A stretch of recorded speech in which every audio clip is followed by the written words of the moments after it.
All right, everybody. I'm here with Morgan Fries, and I know you as a musician and you write, but you're also going to school to be a dietitian. Am I correct? Yeah. So I am in my coming up on my last year for my bachelor's in Davis for Hmm. clinical nutrition. So they actually make you complete a master's now to be a registered dietitian. So I still have that, and then yes, Nice, that career. sweet. Well, what kind of got you interested in like this specific like field? I guess because did it like um, did you kind of gravitate towards it, or did it kind of just you had to choose something, so you? yeah, actually, like I don't know, it has like kind of a long genesis. I was like I could care less about that stuff in high Hmm. school. Like I would like skip PE and shit. But I don't know, like when I was 15, I got really into like weightlifting and bodybuilding for Hmm. like, I don't know, I feel like really typical reasons. I'm like, oh, I want to look good. Yeah, yeah. So I did that. I did a bodybuilding competition when I was 17, and that was like really hard, but good. And then I actually like got kind of sick when I was older. I have a couple like autoimmune conditions. Hmm. And so surrounding that, I had to do a lot of research because like I feel like our approach to chronic illnesses is usually they'll have like some kind of myriad of medications for people, and it's really frustrating. And so I put a lot of research into nutrition and health because it was already something I was into as a hobby. Hmm.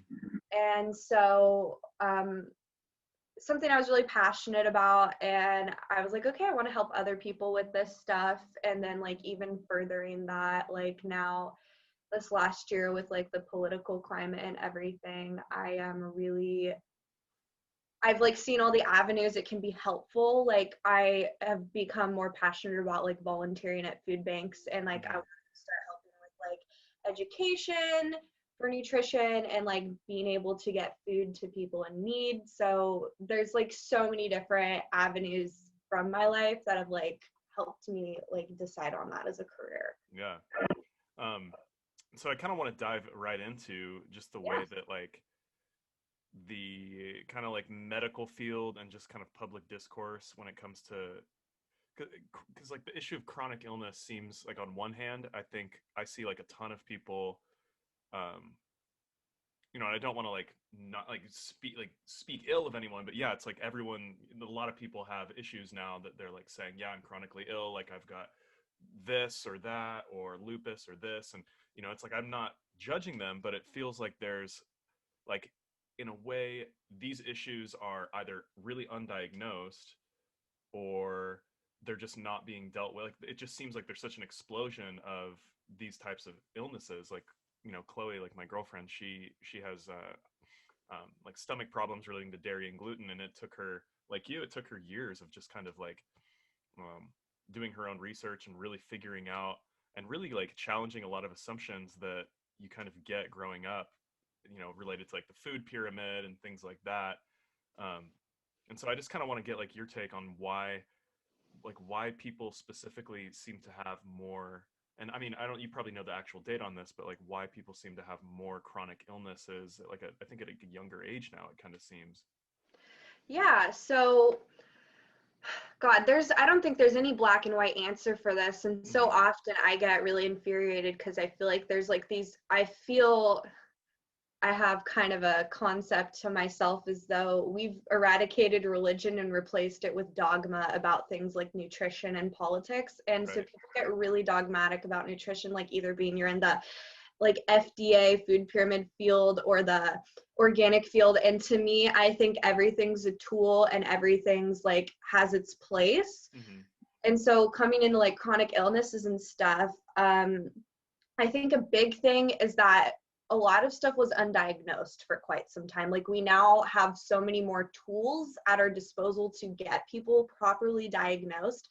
I Yeah. think health is more of a almost hobby for people where people are getting more into taking care of their health. Like, Hmm. we don't have everybody smoking cigarettes while pregnant or anymore, just education's Damn. Yeah. becoming more like that. Yeah. Yeah. But in addition, I believe our lifestyles And I'm very undereducated on this. Like there's so many different avenues you could approach it from, but yeah, our current lifestyles do kind of create a state of disease for a lot of people, and it goes very much beyond nutrition, just even down to how we think and the way we manage stress. I think that's such a massive piece of the puzzle, and you can really be eating perfectly, and if your internal dialogue and the stress you put on yourself is not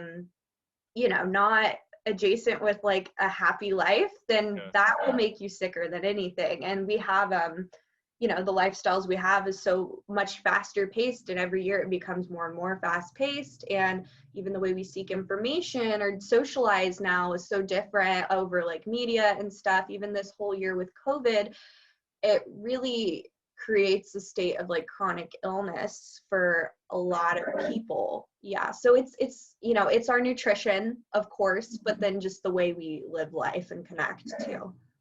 And I think a lot. Actually, could you turn down my voice a little bit on your laptop just so it doesn't feedback? Okay, sweet, thank you. Yeah, no, I completely agree. I think that like in the United States especially, we kind of look at health as, we put like a band-aid on a bleeding artery. Like, it's like, okay, if you're, and I mean, this has kind of been my 2 cents about the COVID too. It's like, I tried to use this, and I understand too that like not everyone's in this position. So it's like, I try and be like empathetic when I, approach it like this, but I don't feel like there's been really that much emphasis on like getting into shape. And I think that honestly, one of the biggest reasons, like, yeah, there was a ton of political failure around this whole issue, but people are just really unhealthy in this country. And it's like we're in this kind of weird place where on one hand, like gym culture and like all, like everyone has, like every other person has like a fitness Instagram or something now, but there's still like a ton of people who aren't getting like the basic who have this like kind of like myopic idea of what it means to be healthy. It's like, I don't know, I do think that lifestyle factors too. I mean, just basically like, I mean, being stuck in your house all year, not getting vitamin D. I mean, I think these issues are really like crucial, and it's just been odd seeing the way that it's been kind of discussed in like the political climate, I guess.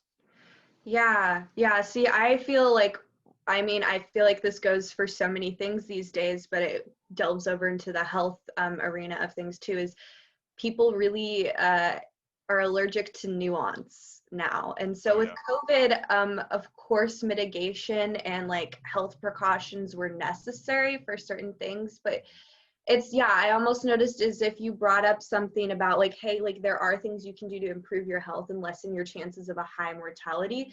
People think you're like an anti-masker, and it's like you can advocate for both things. Right. Both are important. And I mean, we have plenty of science to back that up too, on like how you can reduce your risk. And this doesn't even involve losing weight or necessarily changing intrinsic things about your health, because some people are disabled or overweight or ill and can't really help that because it's genetic. Right. But yeah, no, definitely. And I also agree that I think that people are kind of myopic with approaching health, and I think it makes it kind of like seem like Mount Everest to some people, because people are either really hard on it, like make it their whole identity, or they say fuck it and drink Mountain Dew and smoke cigarettes and stay up till 3 a.m, when really like it just is those small little habits of taking care of yourself. Often and right out of the gate they're like, I want to get healthy, this protein powder, should I do keto, should I do this, what's the best workout plan? And I'm like, okay, calm down. You need to just start drinking some water and spend some time in the sun, and maybe get 5 servings of vegetables, start there. Because I think when you try to change so much at once, it's so overwhelming. People just throw their hands up because they're like, fuck this, I can't accomplish this. And so I think it's just learning to integrate small, reasonable habits. And then if you have the financial disposable and time and, mental integrity to like go further with it, awesome. Not everybody needs to be Lance Armstrong to live like a healthy lifestyle though. Right. I would like, so if someone is kind of living, like eating your standard American like kind of standard processed food American diet. Actually, my stepdad's a good example of this because he's in construction and he's been kind of eating bologna sandwiches and drinking 3 Pepsis a day for his whole life. You know, it's kind of like how he was raised. Yeah. And like he's looks healthy, but like he's going through this change now where he's trying to eliminate that. And like if someone like him, like how would you recommend like weaning, because a lot of that's psychological too. I mean, there's addictive qualities to food too, and it's like how would you go into that, into like someone who's dealing with changing such a significant part of their lifestyle? Would you recommend like a specific diet, like, or is it just kind of like, okay, just don't eat processed shit? Is it more Yeah. complicated than I think I would always approach things, especially with people who don't have like the tools to immediately start going to Whole Foods and doing hot yoga for hours a day. It's just, what small steps can you reasonably do? Because something is always better than nothing. So with anyone who's like starting off from like really terrible American diet, I think some really ubiquitous things to always work on. If you're concerned about like obesity or having issues with overindulgence in weight, I think just learning about what a normal portion size is such a fundamental start for so many people, as well as maybe just beginning to substitute some beverages with water, as well as making sure you get a few servings of vegetable or fruit in a day. And I think those 3 things would help people more than they want to believe. Everybody thinks you need to get super fancy, and it's very fundamental. And then from there, maybe he could, find a type of exercise he enjoys, or, something simple? supplementation. Yeah. Yeah. Like how important too, because this gets kind of, this is like a hot topic lately, but like how important is like gut microbiome health? And Yeah. So many things in nutrition. You will go on Instagram and people are like, I'm an expert on this. totally. Um, yeah, one of my biggest things, I would stop following anyone that doesn't have like some type of bachelor's research in nutrition, Yeah, registered dietitians. Some people have made an entire profit off of having zero fucking education and totally. speaking like an expert.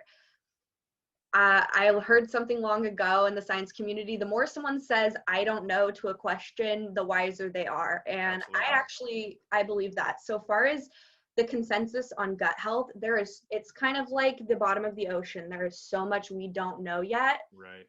We do know though, that there's a lot of links to immunity, mental health, and different factors of health that it influences.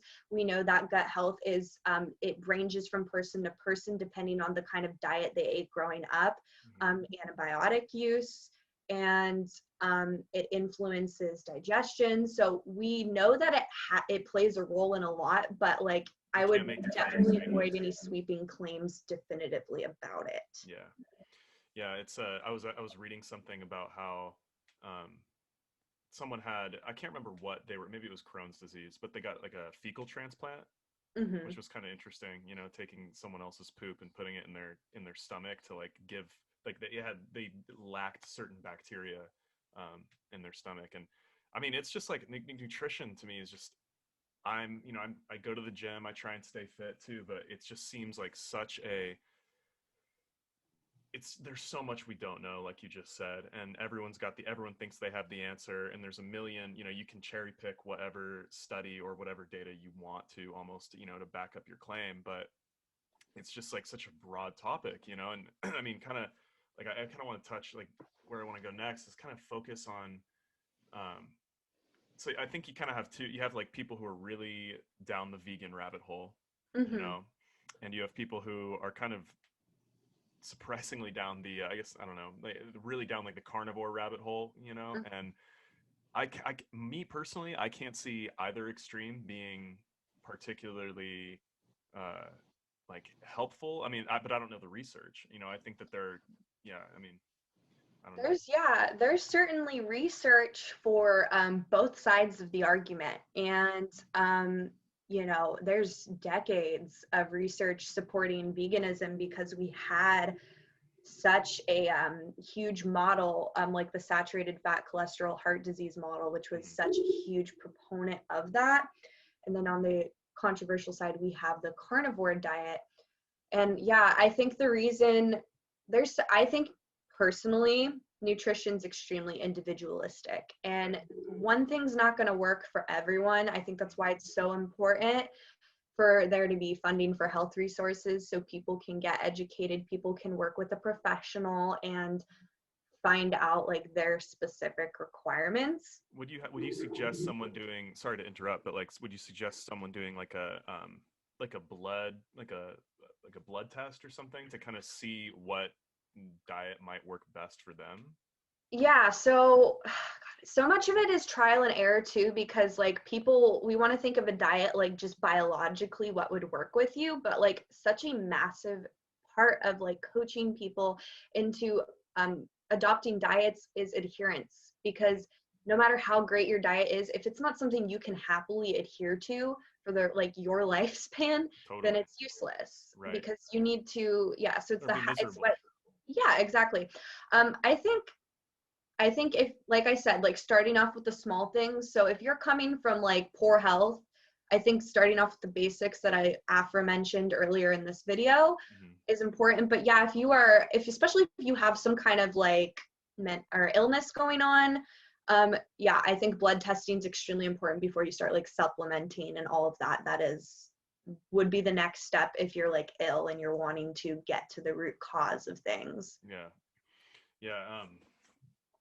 Like I mean, just for my own self, it's like I've had a lot of problems sleeping in the last few years, and like certain dietary changes, like eating carbs closer to what going to sleep has really helped me. And kind of Mhm. strange. Like it's just weird how um there's such a lack of knowledge and understanding that you don't get this you don't get this education in school really, um, and it's like that little piece of knowledge would have saved my ass like so many years of insomnia and poor night's sleep, because I mean that and a few other things, and mindfulness and meditation, which I think is underutilized in terms of like an overall kind of holistic like whole approach to wellness, um, but Yeah, yeah. I agree. That's why it's so important too when you're trying to, start ameliorating your health and stuff. Um, I'll say it 100 times because I've had to learn this too. It does not matter how perfect your diet is if you are like the lifestyle you're living is still needs help with like your sleep, your stress, all of that. You will not be like making the headway you want to make in Yeah. recovering from whatever like ailment is affecting you. Yeah. So actually, I'd like to talk about stress a little bit more, because I think like so many people are, I mean, obviously in like really stressful situations, and um, yeah, I just kind of like to like dive deeper, if you're willing, dive deeper Yeah. into like the effects that stress actually has on the body, and like I don't know, do you want to take that away if if you got something to Yeah, say yeah. on I mean, I'm no physiology that? Totally, expert, totally. but of course, so stress, you could ask anyone. We have decades of research, long-term chronic stress, Hmm. which is, kind of characterized physiologically by elevated cortisol and epinephrine, causes health issues, ranging from, even it can cause like diabetic kind of insulin resistance in your blood, Hmm. poor sleep, exhaustion, a lot like honestly, any disease, it can make it worse. So Yeah. also if you're having chronic illnesses and autoimmune conditions, it makes it worse. And I ran into this in my own kind of journey, quote unquote, with working on my chronic illnesses. Is so often they'd be like, yeah, your diet's not the problem. It's the fact that you are literally like pacing around the house 24/7, like Yeah. always stressed out about everything. And I got to a point where one of my doctors was like, yeah, honestly, the only thing you need to do is like go outside and hug a tree or something. Yeah, sometimes it's that simple, honestly. It's like just It is, slow down yeah. a little bit. We're so like plugged into needing to do things at all, like every single time, every single minute of the day, be on our phones. Um, Yeah, it's a really crazy. It's like I kind of have to keep reminding myself that everyone is just going through this new sort of experiment in like a changing of conscious. I don't like using the term like changing of consciousness because it's very like hippie, like bro hippie, but you know, it kind of is though. It's like we're really like we have no idea what this world is going to do to us long term. Like we're kind of just putting our front foot in, and that's kind of it. And I think there's like definitely some good things. Like COVID, it's I know a lot of people have been able to work from home, and I think that's like a step in the right direction. Not having to sit in a car, like adding another 2 hours of, you know, lethargic sitting down every day. I mean, that kind of stuff is good, but you know, also too is like a lot of unintended consequences by the fact that we're just plugged into screens all the time, and you know. Yeah, I feel like we have, you know, the state of things economically and just the state of the world, how things go, is we've prioritized productivity over fulfillment. Yeah. And so, yeah, people don't really experience a type of downtime that is actually relaxing, because when you are scrolling through your phone, it's consistently processing like a billion bits of information. Hmm. It's not actually very relaxing, but that's all of our choices of free time now.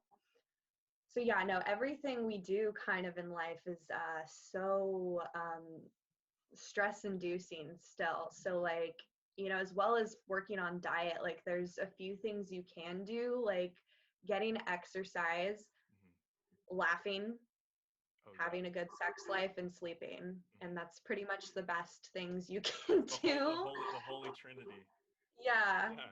exactly. Absolutely. I was kind of I don't know if you know who Andrew Huberman is, but I don't.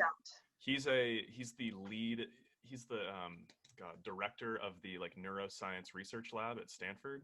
And he's cool because he's like this savant scientist, but he can communicate his ideas like really effectively, and he is very good like with language. So he just has a way of he's a good science communicator.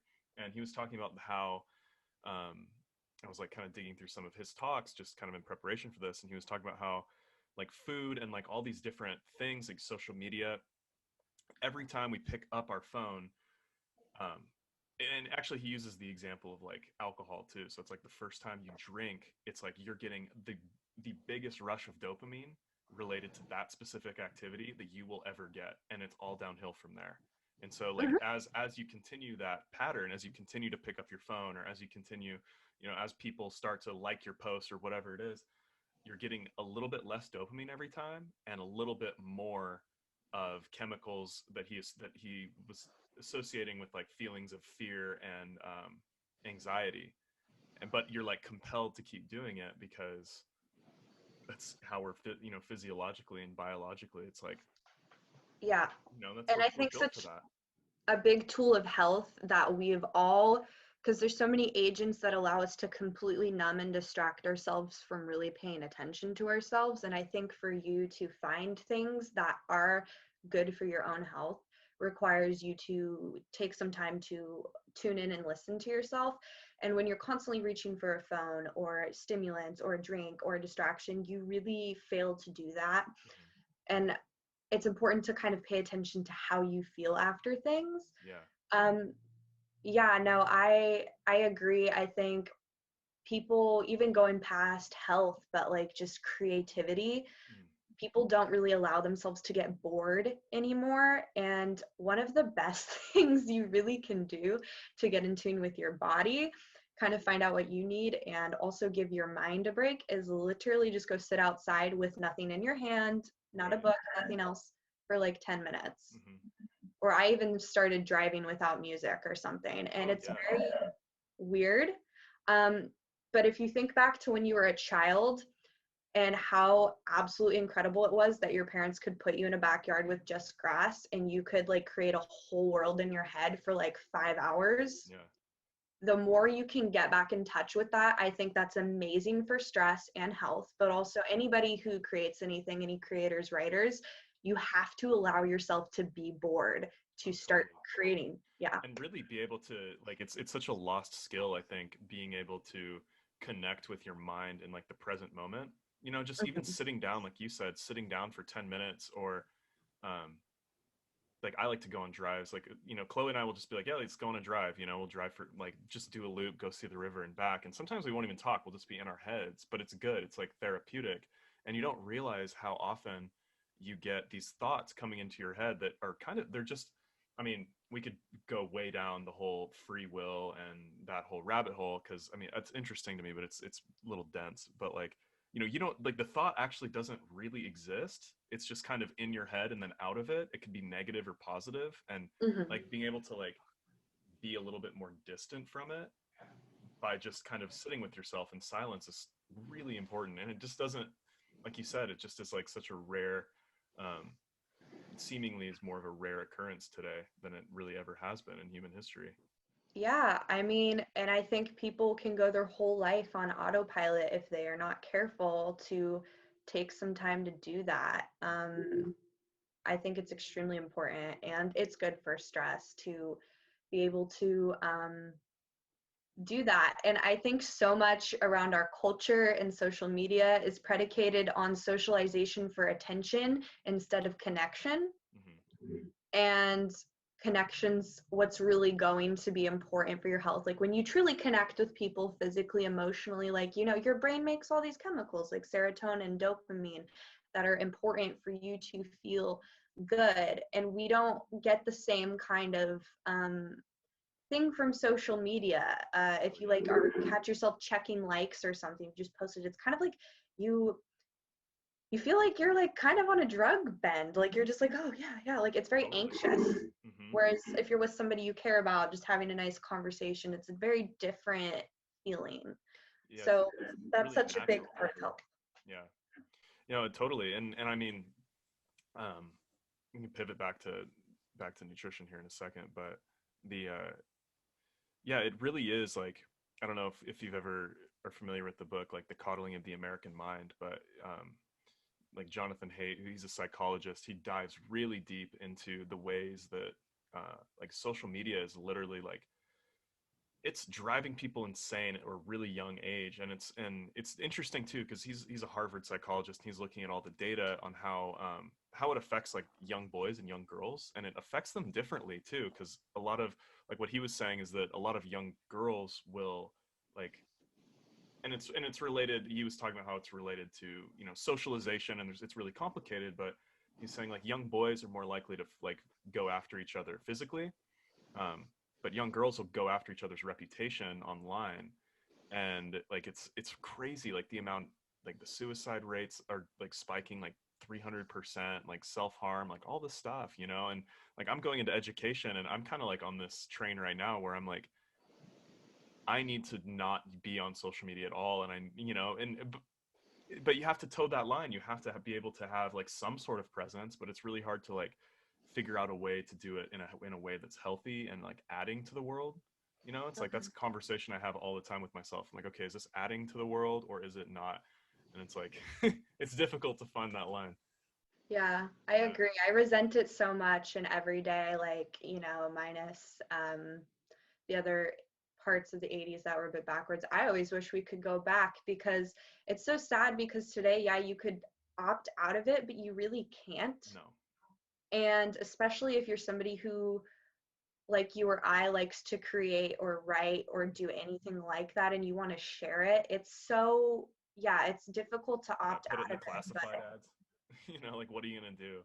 There's no yeah, option. it's such a cheap way of like really connecting with people. And I have noticed the whole reputation thing. Like we don't have nuanced conversations about anything. There's no, yeah, humanity in anything. And we could go into a whole rabbit hole about cancel Totally. culture. Oh yeah. I mean, I think it kind of pivoting it back to like overall health and you know, physical health, mental health, psychological health. It's like people are so on edge. People probably aren't, you know, I saw this thing. Most people have gained like 30 pounds or something during quarantine or throughout this last year. And Mhm. so in that environment too, when you're just sitting on your phone a lot, probably not working, you know, you're more likely to, you know, I know I certainly am, and so like, depending on the day too. It's funny because you can once you kind of like start to see patterns in yourself too. But You know, like I've had friends just like on both sides, like, you know, usually like both on the far right and far left, people just be like, fuck you, I don't want anything to do with you anymore. And I'm like, okay, that's fine. I really don't care if that's how you want to interact with like my opinion about something. Yeah. And I mean, it kind of makes me sad because I really do think it comes down to, it's like, wow, I can probably guarantee you that this person is, and again, this is just a giant generalization, but you know, most likely this person's probably not getting the fulfillment they need in their life psychologically or physically that is making them jump down other people's throats online. You know, that's like their dopamine rush in a weird way, is feeling Hmm. right about something. And Yeah, yeah. I mean, yeah, I think I mean, we could go so far into, the psychology of punishment and discipline and tribalism and the way, but this whole year, yeah, has been quite, I think, miserable for people. I think people are extremely stressed about their financial situation. I think people are, so many of us who are younger are finally seeing the world in a new lens of like Oh, absolutely. injustices of things. Like I grew up pretty sheltered, and I'm like, wow, the world is Yeah. not fair or just. And I think people, if they're not careful, make an identity out of certain beliefs and then stop at that and don't continue to challenge or connect with others. But which is, I think, just important as a person. And I think also, yeah, I mean, I'm glad that you don't take that stuff personally though, because yeah, everything that's like that is just kind of a reflection of something somebody else is going through. Yeah. I try not to, and I mean, I also too, it's like I really try, and I mean, no one's perfect, you know. It's like I make mistakes, and I'm always happy to hear like criticism from people, you know. Because I think honestly, like that's one of the reasons why I started this podcast, was I just wanted to be able to have conversations with people that, you know, we might, you know, it's like you and I might find ourselves talking about this at a party or at the bar or any of these conversations I've had with people. Um, and the reality is, like in real life, most people are totally reasonable for the most Mhm. part, or at least willing to hear you out. But online, behind the screen, it's very different.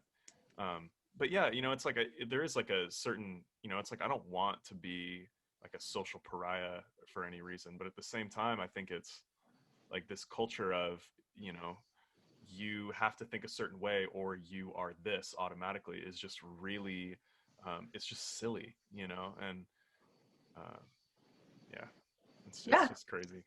I agree. Yeah. I agree. Um, so I want to talk about saturated fat. Okay, Okay. I'm super into this because when I was a chubby middle schooler and a chubby high schooler, and I decided I was going to try and lose weight and get in shape, and I did it by eating very very low calorie, low fat food, like tofu veggie sandwiches and like that kind of stuff. And I wasn't getting I thought I was getting the nutrition I needed, but turns out it wasn't until a few years ago I switched to like a higher protein, high fat, low carb diet, and it's just like really worked for me. Mhm. Um, so I want to hear kind of your take on like saturated fat specifically, because it gets such a bad rap.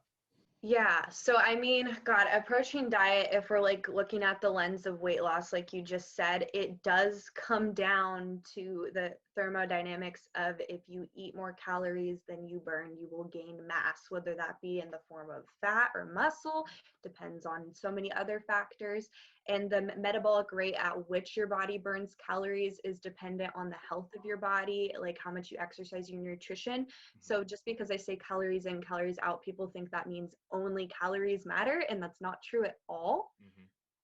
But it is like a simple rule of physics that if you are Right. eating more calories than your body burns, you'll gain weight, and vice versa for weight loss. Mm-hmm. So this means that when you read diet or dietetic data about a diet inducing weight loss and they want to claim it's anything but that, that's false. There's no other reason you would be like losing weight. There's no special thing about like keto or low fat Totally. that would make you lose weight. It's just the fact that eating in that pattern helped that person eat in a way where they consumed less calories habitually and then they lost weight from that.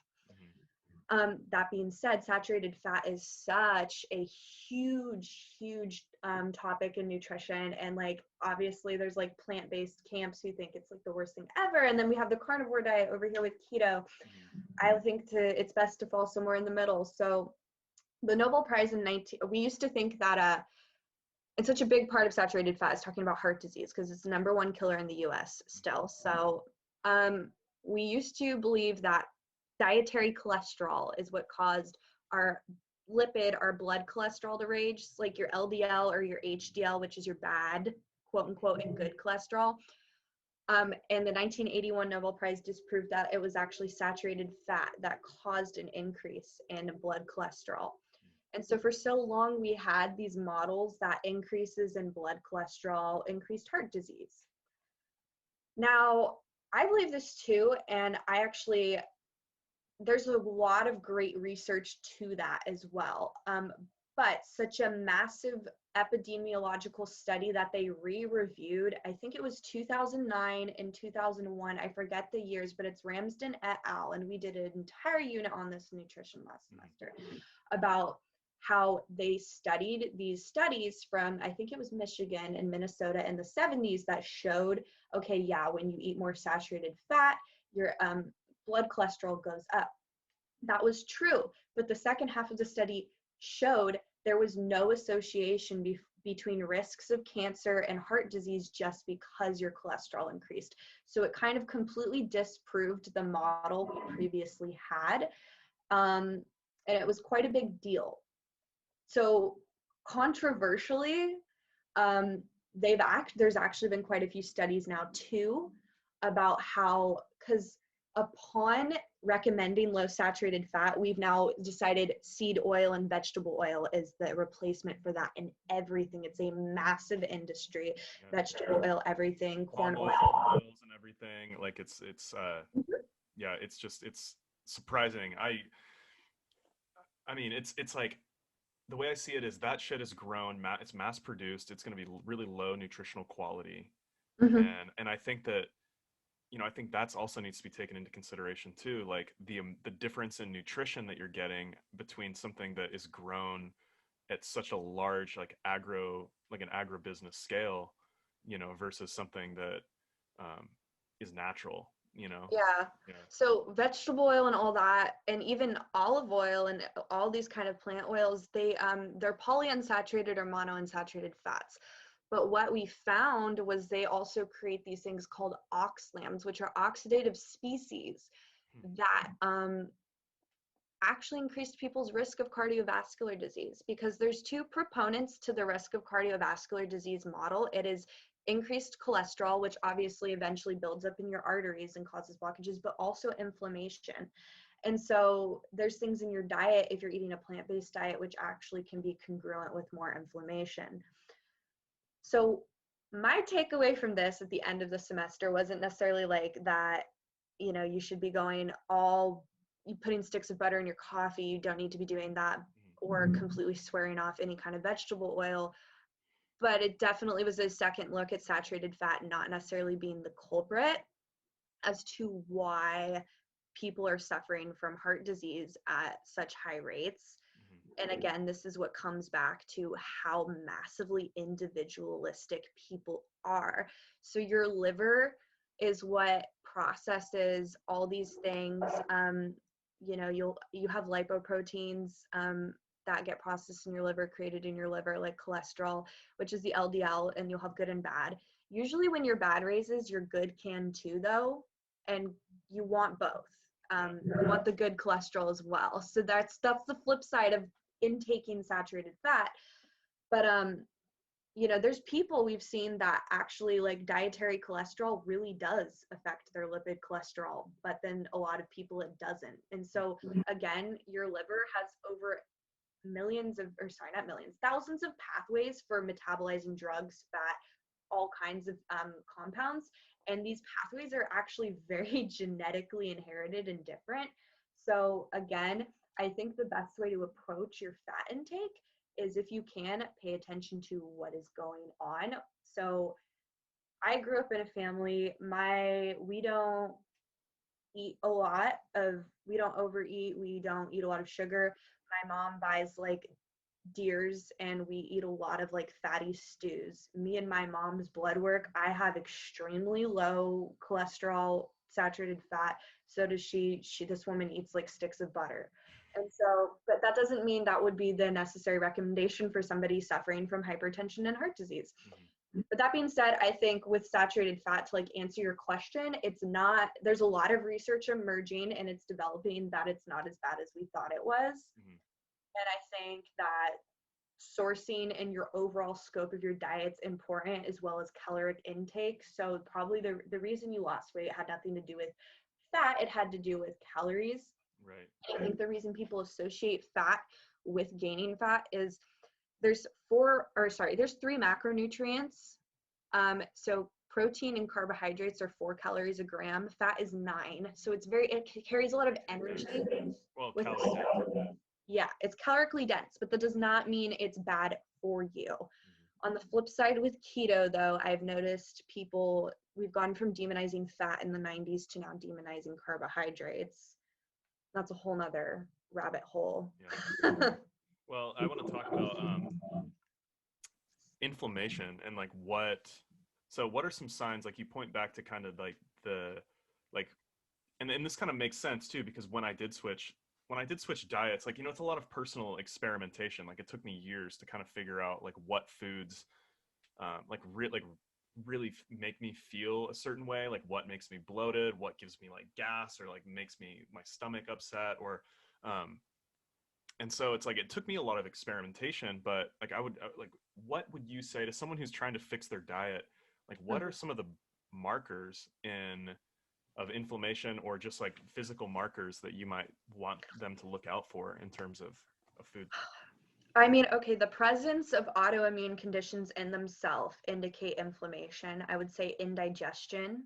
I would say any kind of pain or fatigue with like your joints or muscles. And those are big ones. And then I believe through blood work, there's special markers for inflammation, like certain kind of antibodies or like white blood cell counts.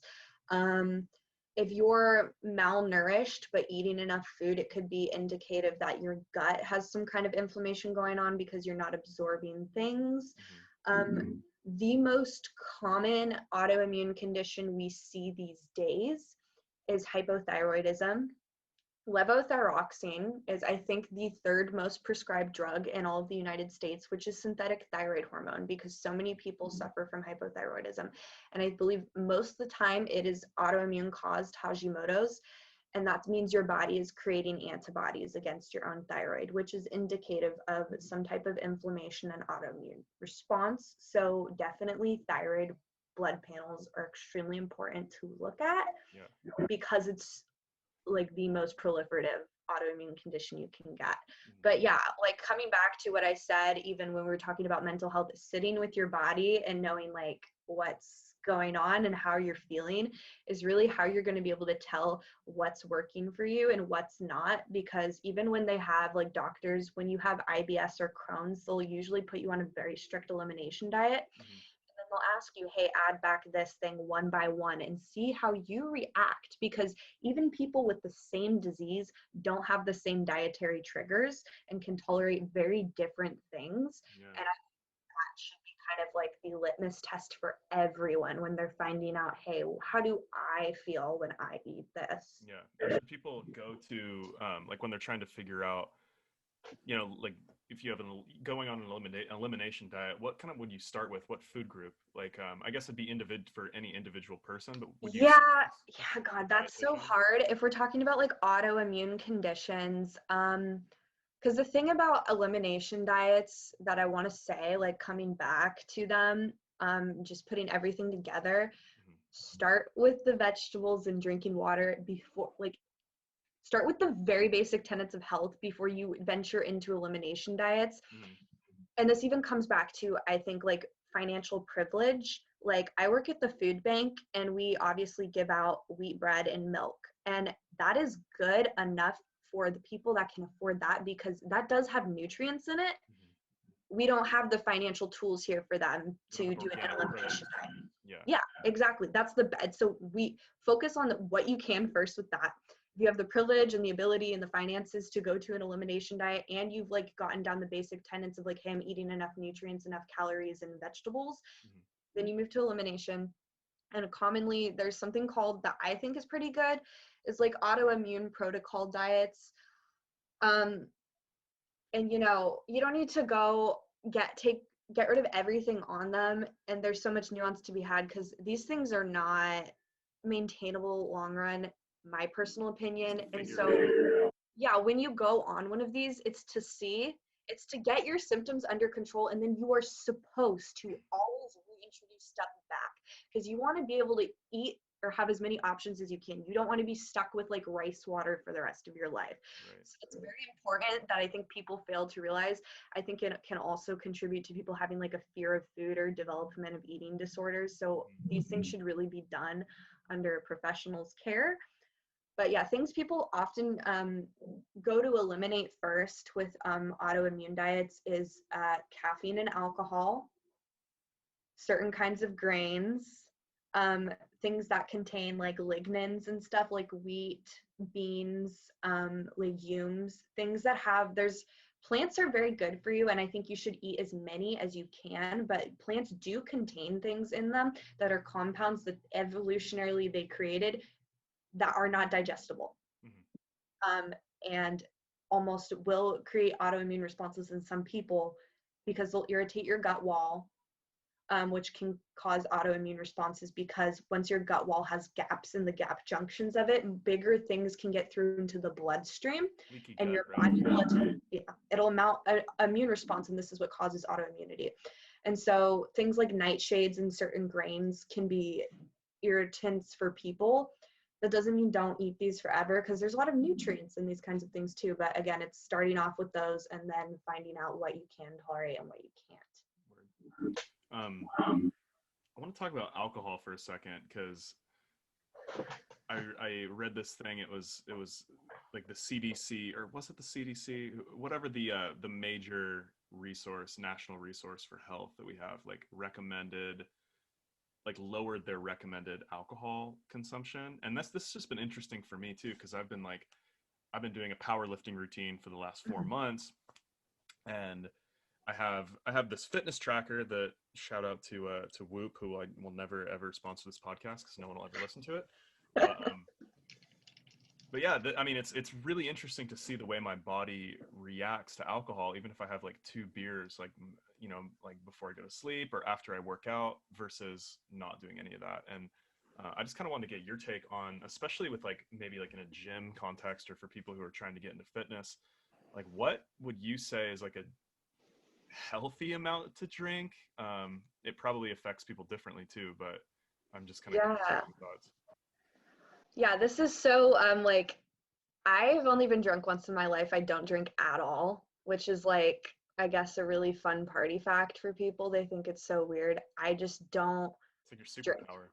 Yeah, I don't drink at all. So I have not spent a whole lot of time experimenting with it, like far as fitness. I think personally, I don't see really many benefits to alcohol.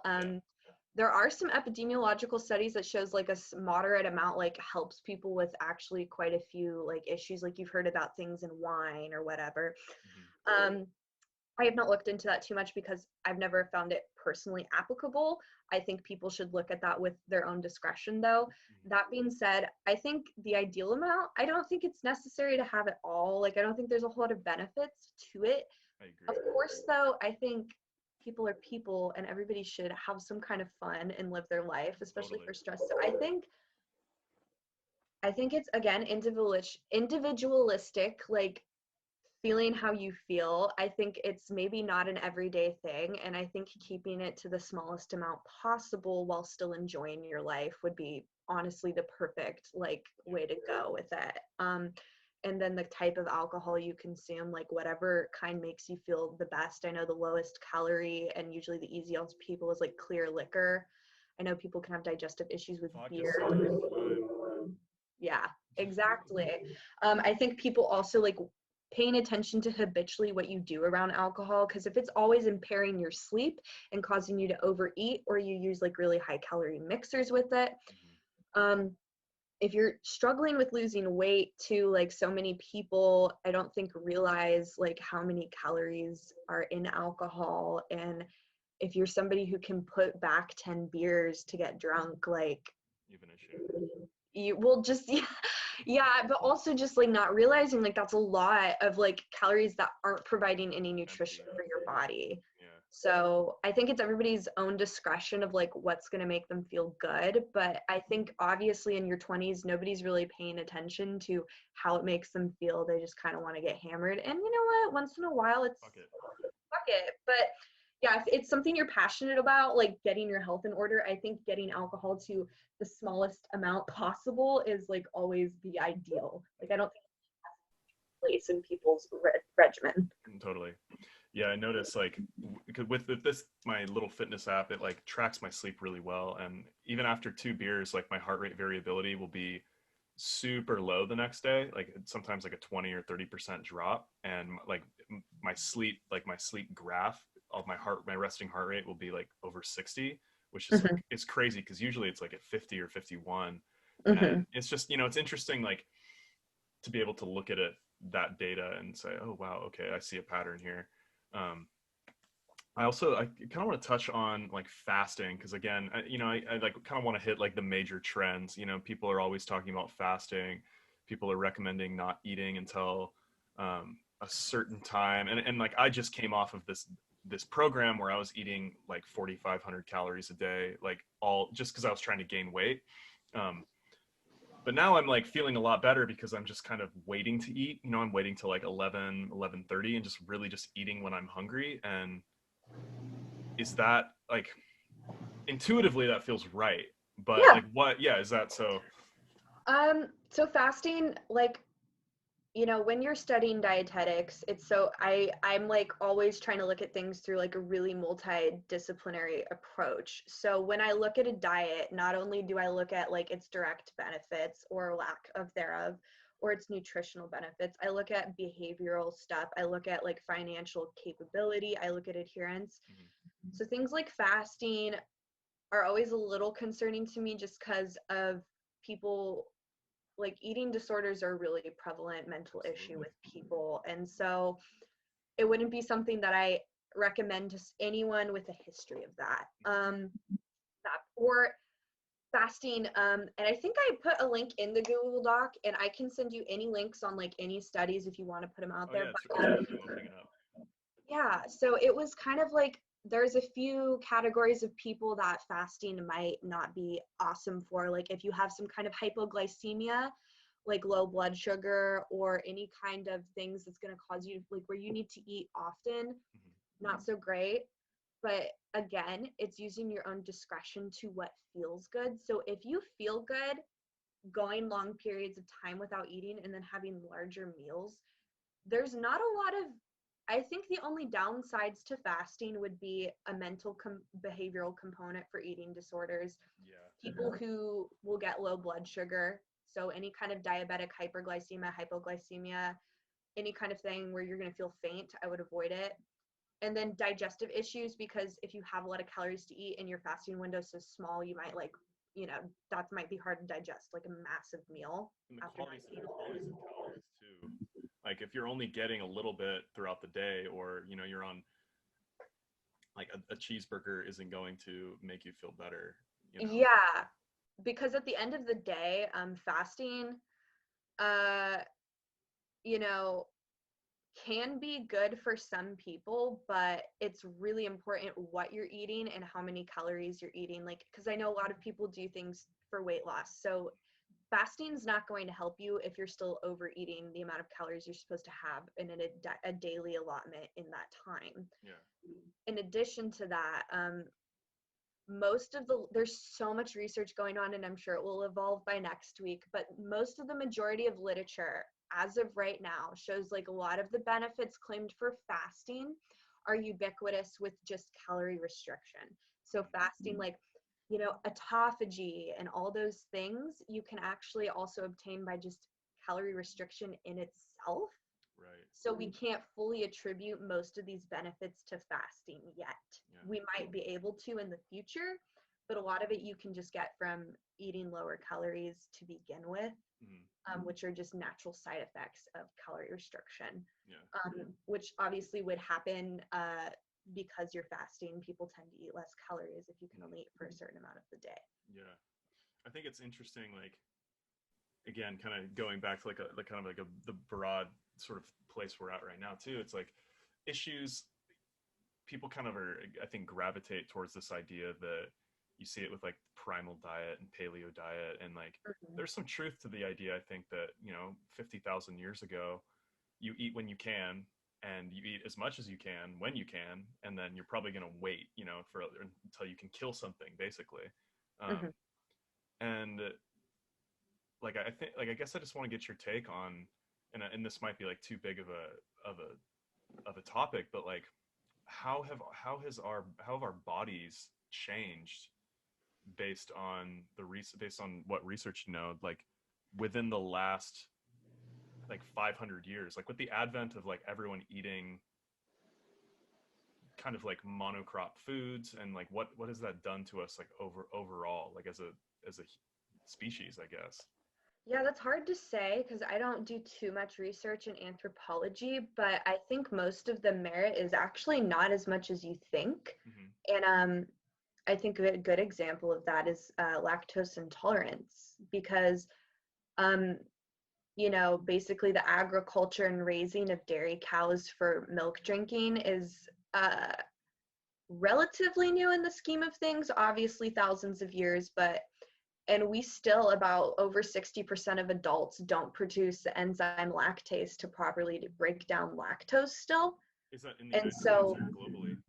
I think that's globally. And I know that certain demographics of people like Black people or African Americans even have lower rates of being able to produce that, because I think that just goes with like geographically, like where we had that type of agriculture and we didn't in the last Yeah. thousands of years. But so I think the evolution's quite slow on that. Yeah. So not a whole lot, but It's interesting to even like just think about like how I read a book called Guns, Germs, and Steel, which is actually, they touched on this because one of the one of the topics, he was an anthropologist, the guy who wrote it, and he was talking about how in Asian cultures they didn't drink like water buffalo, and the animals that they used as basically like work animals, they didn't have good tasting milk, and they didn't, like, it was just there was an abundance of other food sources. And so yeah. in Europe, we'd kind of developed a relationship with like dairy cows and this kind of thing, which is totally different. And it's just interesting how something like dairy, which you assume that everyone can eat and consume, and that's in basically everything, is probably going to be really hard for certain, I mean, like you said, certain ethnic Mhm. groups or certain cultures or Most people, yeah, because there's like, if you think about it evolutionarily, there's no premise or necessity for people to consume dairy past infantry. So children, when you're a baby, you make lactase, which is the enzyme for lactose, but most adults don't because we're not drinking our own milk at that age. there's just We one started weird like, guy who had to yeah. try he had to try the cow udder, like 50,000 years. He's like, God, I just gotta have to know what that tastes like. Yeah, and I believe different ethnicities still even have different issues with metabolizing things like alcohol. So, and then we have things like blue zones where, I mean, I know there's a lot of research on like Eskimo cultures who eat very high saturated fat and actually have lower incidence of like heart disease and atherosclerosis. Mm, And so yeah, I think that the genetic like change on that has been quite slow, and there's still a lot of inheritable traits that yeah, make it individualistic. it's very, like what you're saying, it's very dependent on like the population. And I mean, that's probably one of the issues too that I think we're probably kind of running into in the United States, is that we are like, we're not like Japan, like, it's not like 99% of us are Japanese. It's like people come from all over the world here, Yeah. and our food is just such a like, it's just everything. It's like there's not, like, I guess, earlier in the podcast, I was talking about like the standard American diet, but even that, what is that now? It's like, it's different. Like how I was conceiving it was kind of like I grew up eating processed food is sort of like when I think of the American diet. It's like what comes from a can, hamburger helper, what comes from a box, like, um, but yeah, it's just such a broad, um, and what's what makes nutrition in this conversation so interesting is that we don't like it's just kind of all uncharted territory, in many ways. Like science is in general, but we know so little about like what you're saying, even with gut health, like who knows what we're going to learn in the next 5 years. Like it's just always changing. It is always changing, yeah. And that's why I think it's best for people to just start out with like some very basic tenets. Like maybe somebody on the carnivore diet may be the only person to refute this, but eating enough servings of vegetables, you probably are not going to go wrong with that, or drinking enough water. Right. And stuff like that. And so I think achieving basic tenets before getting fancy is really important. And then I think from there, if you're trying to tweak things, it's about really listening to your body. So I really don't get in a camp with any kind of diet. And, I've helped friends who are devout vegans, like, work on their diets and stuff. I have eaten meat my whole life and plan to continue to do so, but I still believe that you can achieve a healthy diet with veganism and, et cetera. So it's just really up to the individual, what they're going to enjoy doing behaviorally, and also what feels good for them, and then also biologically, like what's going on. It even comes down to a clinical level. Like if you are a kidney patient on dialysis, you have to be extremely religious about how you intake potassium, because you suffer from possible hyponatremia and hyperalkemia because your kidneys can't really process things. You can't eat bananas and potatoes. And so it's so individualistic. I think there's so much flashy with the culture of like gym culture online. Everybody's like, oh, I want the newest supplement, I want the quick fix. It's because it's this instant gratification of feeling like you're buying your goal. Like I feel like I can buy this promise of like looking good, being sexy, being healthy. And there's nothing really sexy about, hey, you should probably just eat some broccoli and go sit outside in the sun with a banana today. Like, but it's really where people should be beginning. I think people try to run a marathon before walking out their front door with it. And yeah. And it's not incentivized really by like our current culture and our current moment, like you said, like that instant gratification, and seeing people who comparing yourselves to people all the time. Like it's just really damaging. Like what is like one, I kind of hate to do this type of like question, but I'm just curious, like if you could have, if there was like one or two kind of like trends right now that you would say are probably like the most harmful that you see probably on social media that people are engaging in or like willingly kind of buying into, like is there one that kind of stands out to you at all, or Like dietetic wise, or just yeah, well, dietetic wise, but related to kind of just like overall like health and wellness culture. God, that's so hard to say. I There's so get many. irritated at everything. Obviously, I've had my heyday with the It Works saran wrap keto coffee people, with the MLM schemes. I think it's the capitalization and commodification of health, because there's a product for everything in a quick fix. And so our consumer culture wants to buy all these fixes when that's not the answer at all. And then, so these are, I guess, really broad instead of just trends in Totally. themselves, but all trends can be put under these two umbrellas. And then also that, and the dogmatism and identity, that's just not even a word, but people using nutrition as an identity. Like, I'm a vegan, I'm a CrossFitter, I'm keto. Like, Right. no, you're a person, this is how you eat. Like, and I feel like people then kind of put on blinders to really being open about like achieving health, because they Totally. get really dogmatic about a way of eating, which is quite weird if you truly think about it. It totally is. And in the way too, it's like I follow like probably 4 or 5 people on Instagram that are uh like I follow like Steffi Cohen. She's like she's a badass. She's like the world record female power lifter, and like people like that who actually like are good at what they do and have like important, like she's a doctor of physiology. So, I trust her opinion. So I try and follow people like that, but then, you know, you go to your search, like the little search thing, and because I follow like 5 of these people and I'm like watching their videos and engaging with what they're doing, every single, like literally every single like suggested thing is like some bullshit related to Oh health yeah, no, and like what, fitness. all the G strings with the Bang energy drinks and Yeah, and it's yeah. like it's so hard. I couldn't imagine being like, you know, I'm kind of an idiot with it. Like I'm always trying to learn, you know, but I couldn't imagine being like an awkward 17 or 18-year-old who's Mhm. trying to get in shape and is being kind of just bombarded with this. And there's a lot of people too on, not just on Instagram, but like on Twitter, like everywhere, you know, where they're like, hey, you know, join my program for, you know, join my like 6-week program. It's like, dude, there's a million 6-week programs out there that don't require some guy telling you what to do, you know, that are probably better for you. So That are it is, free. that are free. And it's just so interesting the way that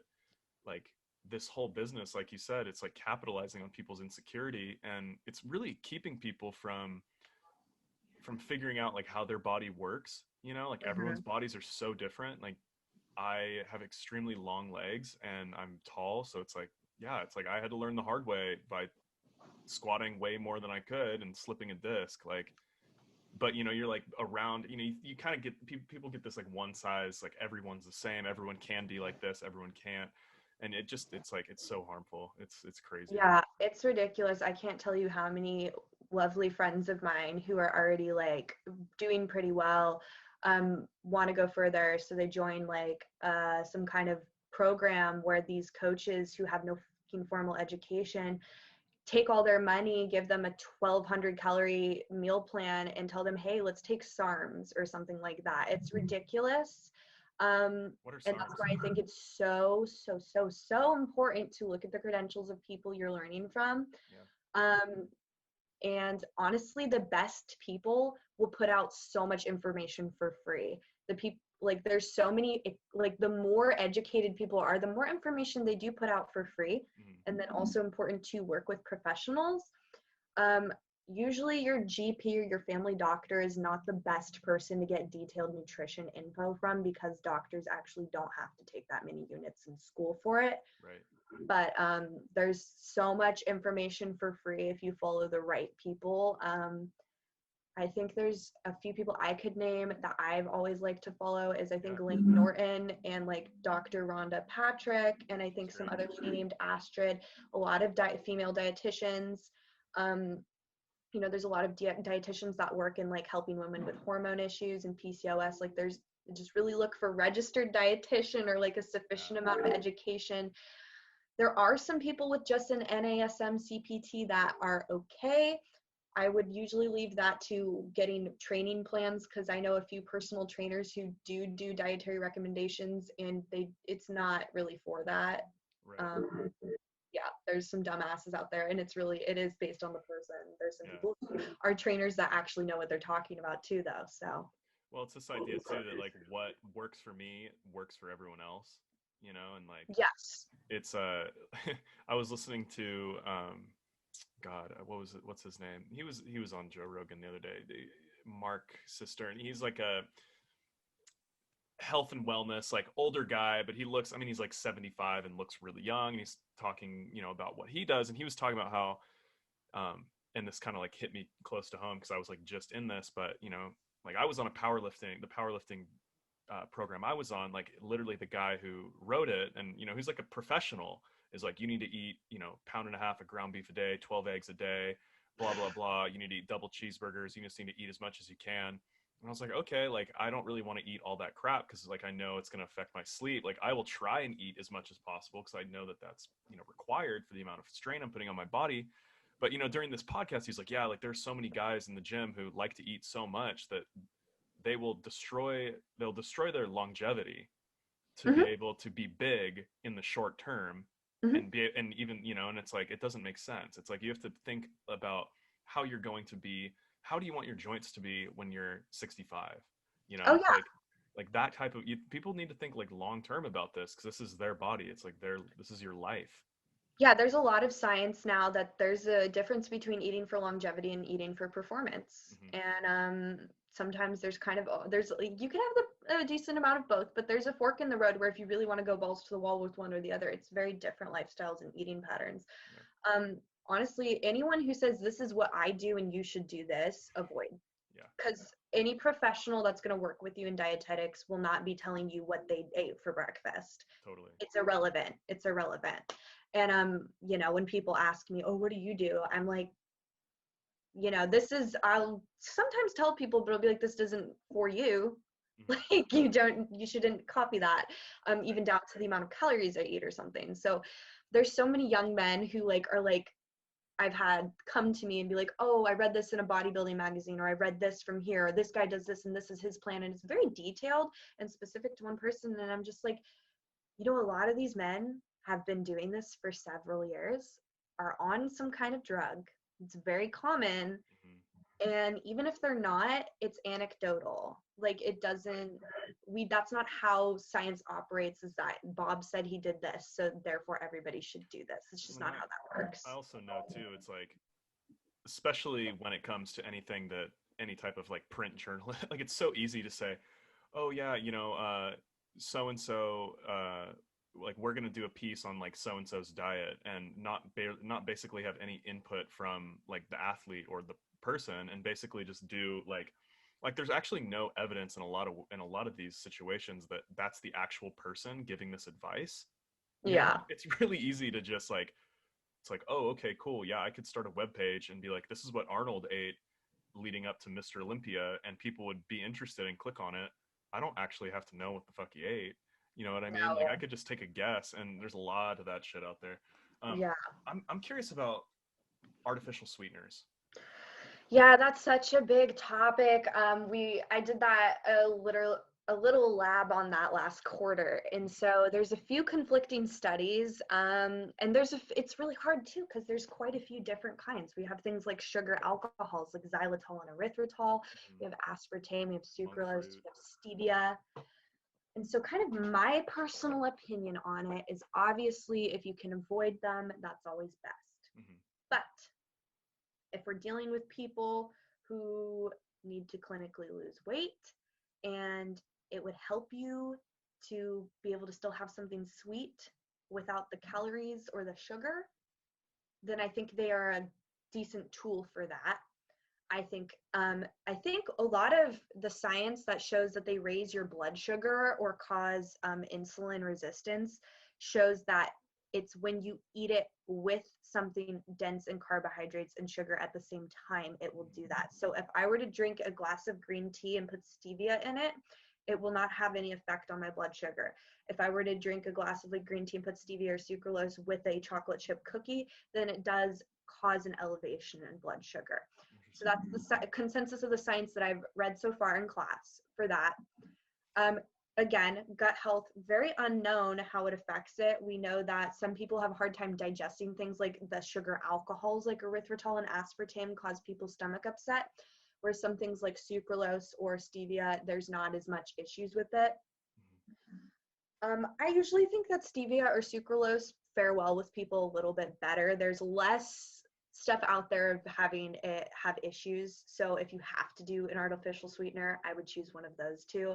If you can avoid them for the most part, that's awesome because, even habitually, like sugar's not actually addictive like cocaine or like a psychotropic drug, but it's habitually addictive. And so even if you're using artificial sweeteners and constantly that sweet taste, it's gonna it can habitually and behaviorally for some people cause them to keep overeating in other realms, thus negating the purpose of low calorie sweeteners. Yeah. So I think the consensus on that for myself is moderation.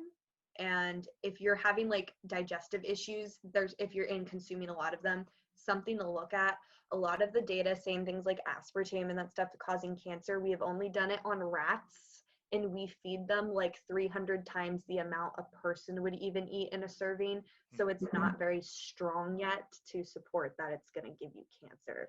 I mean, Trump drinks like 20 Diet Cokes a day, so obviously, you know, I mean, Yeah, I would who's not got recommend carrot? doing that. Just for Like your that's the ideal male body right there. Come on. No, and I mean, I'm like, as me, I'm human. I enjoy artificial sweeteners in a few different kinds of drinks too. Like I put Yeah. stevia in my tea or my oatmeal. Like I like sweet shit. But I mean, ideally, it's not like what I should always be doing. But again, if you're human, like if you, You have to have something that you have to have like, you know, yeah, your place. You can't everyone's got their guilty pleasures, you know. mm-hmm, So kind of like the last thing, like I really kind of want to touch on, um, like you have this in the notes. You talk about food matrices, and I just kind of want to like dive into what that is and how, just kind of how it works a little bit for everybody. yeah. Is that the part of the? Because I was kind of like I was copy and pasting some lab reports from Oh yeah, last part yeah. of Well, I'll that just where I was let you. talking about how things are digested differently depending on what they're contained in. Yes, like Okay. so it says food matrices are important to consider in cardiometabolic health because nutrients they consider detrimental or healing do not exist in a vacuum. So kind of like I think it kind of goes with what you were saying before, where people think of like food as like, okay, you have like one healthy thing doesn't cancel out an unhealthy thing. Like it could Mhm, actually be that that unhealthy thing makes the healthy thing less healthy, and it's like you're mhm. just eating an unhealthy thing. Does that make Yeah, sense? so like a great example of this is people decided in the last few years carbohydrates and sugar are evil. And so we get people that are asinine enough to be like, oh yeah, fruit's bad for you now because it has sugar. An example of a food matrix to consider is the difference between a Jolly Rancher and an apple. Yes, they both contain sugar, gram for gram, sometimes even the same amount, depending on like the serving size of each you would have. Mm-hmm. And yes, your body does metabolize glucose and fructose and sucrose itself the same exact way. So people could get like, oh, it doesn't matter which one. It does though, because what does an apple have that a Jolly Rancher doesn't have? It has nutrients and it has fiber, which drastically change the way you are going to digest it as a whole. Mm-hmm. So overall in people's diets, context is everything, which is why no macronutrient is bad or good. Like we really, anything that's like carbs are bad or fat is bad, I would throw that to the wind because it's completely inaccurate.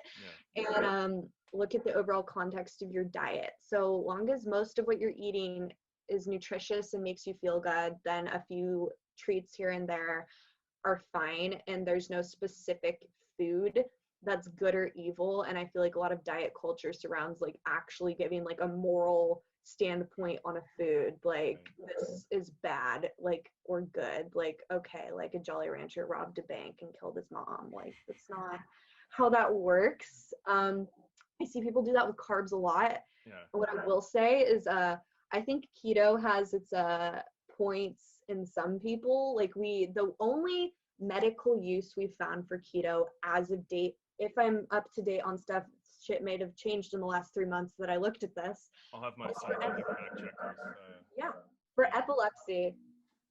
What was that? Um, we use it for epilepsy, keto. We Hmm. found that it helps with people's seizures. Interesting. Um, Besides that, it's not necessary at all to lose weight. Some people feel better on high fat than high carb, and it's totally up for you to decide.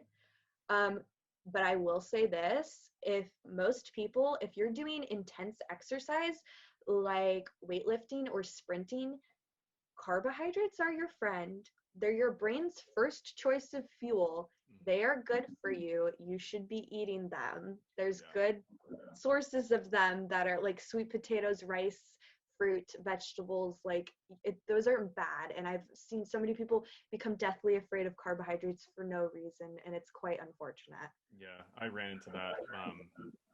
Like I basically plateaued at the gym, and I wasn't running as fast as I wasn't, and I realized I was like, oh yeah, it's because you're not eating hardly any carbohydrates. Your body needs fuel if you're going to be working out, like this, and so yeah, then I just started switching to like rice and like what you said, sweet potatoes and a lot of that, and Mhm.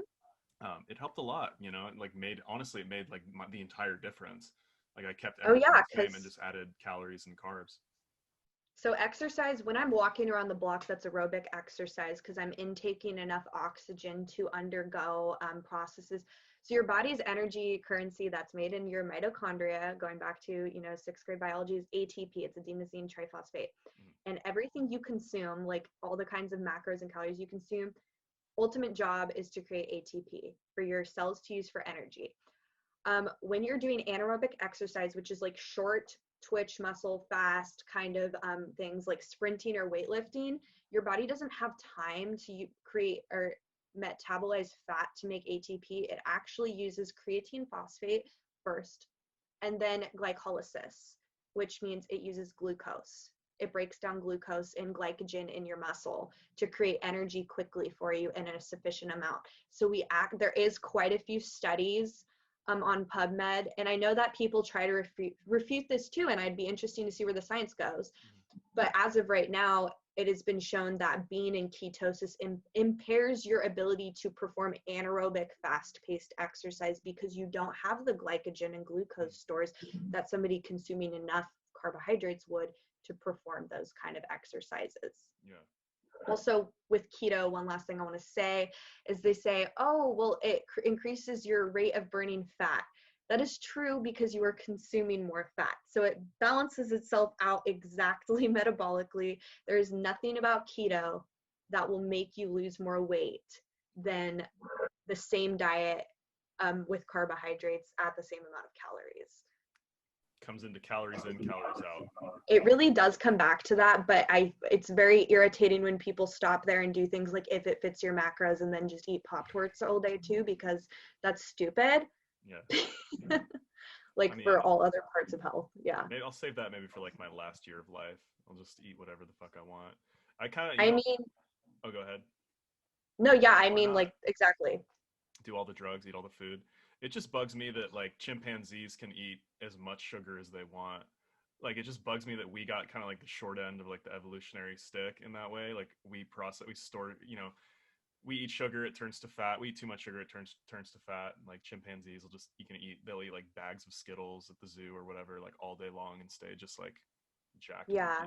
I mean, different metabolic needs. Like our brains became the size that they did because we started eating more fat and protein. So yeah, I mean, it's not too much sugar that turns fat. It's just too much calories, period. But I mean, the reason why what you're eating is important is because the kind of food you're eating really does affect your hormones. Mm-hmm. So if your blood sugar is constantly going like up and down, it has very negative impacts on your hormones, especially if you're a female, because unfortunately our hormone cycles are quite a bit more complicated and finicky. And this can cause a lot of people to develop hypothyroidism, where you do have a lowered base metabolic rate, and then it is harder to lose weight because your body burns less calories. So, calories in, calories out applies to everyone, even if you have a metabolic disorder, but having a metabolic disorder does mean that you cannot eat as many calories. Yeah. So it's really important to still focus on nutrition and make sure all parts of your body are healthy and hormones, so calories in, calories out can work for you without you losing your goddamn mind because your body only burns 900 calories a day. Totally. And I guess actually, since you actually just mentioned this, I think it'd be kind of a cool place to sort of wrap up. But like, what would be, so like for men and women, we have different hormones going through our bodies, and you just were talking about hormones. What would be like foods for men to avoid? Like you hear soy a lot, like soy will lower your testosterone. And, for women, you hear like, okay, you want to eat iron because, you have your monthly and all that kind of stuff. So like, what is there, are those kind of justified claims or? Yeah, I guess. Okay. So it's so individualistic. So soy, the reason we think that is it doesn't lower your testosterone, but we think it causes more estrogenic effects because soy is a phytoestrogen. But the thing about phytoestrogens is it means it's a plant compound that binds to your estrogen receptor in your body. But just because something binds to a receptor does not mean it increases the activity of that hormone. It can actually increase or decrease depending on how strong the signal is. So there's not a whole lot of research that actually shows that soy is bad for men or causes estrogenic effects. I wouldn't say it's like, and, because it's so controversial, it's a kind of fuck around and find out thing. Like, see, if you start developing like gynecomastia or from, intaking soy protein, then maybe look at that. But I don't think soy needs to be largely avoided by men. I think the reason that soy might be an issue is because it's such a mass-produced crop. that for some people it triggers like autoimmune issues. But soy doesn't need to be avoided by men. With women, again, it's so individualistic. It really depends on what's going on. But I think men might be able to tolerate fasting better because they don't have as many complicated cycles going on with blood sugar. I think the biggest thing women can do before getting into individual diets for hormone health is balancing your blood sugar. So make sure you're eating enough and not like always pairing protein or fat with it throughout the day, so your baseline of your blood sugar stays normal, because every time your blood sugar goes through a huge drop or something, it triggers a cortisol response, which also is going to mess with your other hormones quite a bit. So I think blood sugar control is like the first thing. And then obviously for women, you know, making sure you get enough iron and nutrients, and there's so many different nutrients to support your cycle, is important. And you could get into that because there's so many reproductive disorders. Yeah. It gets so into the weeds. Well, sweet. I feel like I learned a lot. I think All people, right. I feel like people who listen to it will too. That was like very informative. So thank you I'm for glad. yeah, thank you for coming on. I appreciate All it. right. Have a good one. You too. All right. Bye. See you later. Bye.